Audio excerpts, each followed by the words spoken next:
আসসালামু আলাইকুম গাইস। আসলে আমরা সোশ্যাল মিডিয়াতে যে রাসেল ভাইপার নামক একটি সাপের সন্ধান মানে ইউটিউবে দেখা যাচ্ছে, ফেসবুকে দেখা যাচ্ছে, সব জায়গায় দেখা যাচ্ছে। আসলে সেই সন্ধানে আমরা একটি জঙ্গলে চলে আসলাম।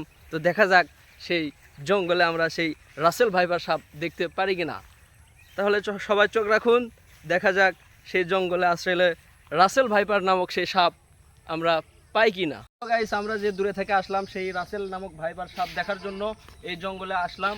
তো অবশ্যই আপনারা সাথে থাকুন, আমরা জঙ্গলের ভেতর প্রবেশ করতেছি। এখন আমরা সেই সাপ আসলে সন্ধান পাই কি না সেই পাওয়ার জন্য আমরা জঙ্গলে প্রবেশ করতেছি। তাহলে আসুন, আপনারা সব সময় চোখ রাখুন যে আসলে আমরা সাপ দেখতে পারি কিনা।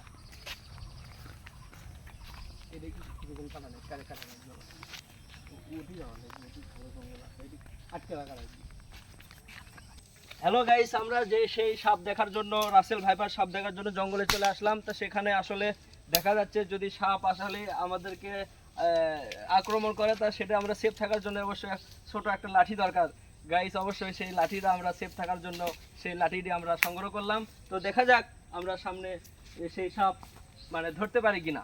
তো দর্শক, আমরা আসলে সেই গন্তব্যস্থানে চলে আসলাম। দেখা যাক এখন সেই সাপ আমরা খোঁজার পাই কিনা। রাসেল ভাইপার সাপ খোঁজার জন্য আমরা আসলে একদম পুরো জঙ্গলে, গভীর জঙ্গলে ঢুকে পড়েছি সেই রাসেল ভাইপার নামক সাপ দেখার জন্য। তো দর্শক, দেখা যাক সেই সাপের সাথে আমাদের দেখা হয় কিনা। আমরা সেই সাপ থেকে রক্ষা পাওয়ার জন্য ছোট একটা লাঠি সংগ্রহ করেছি, যদি আমাদের আমাদের সেফ থাকার জন্য। দর্শক, তো দেখা যাক কি হয়।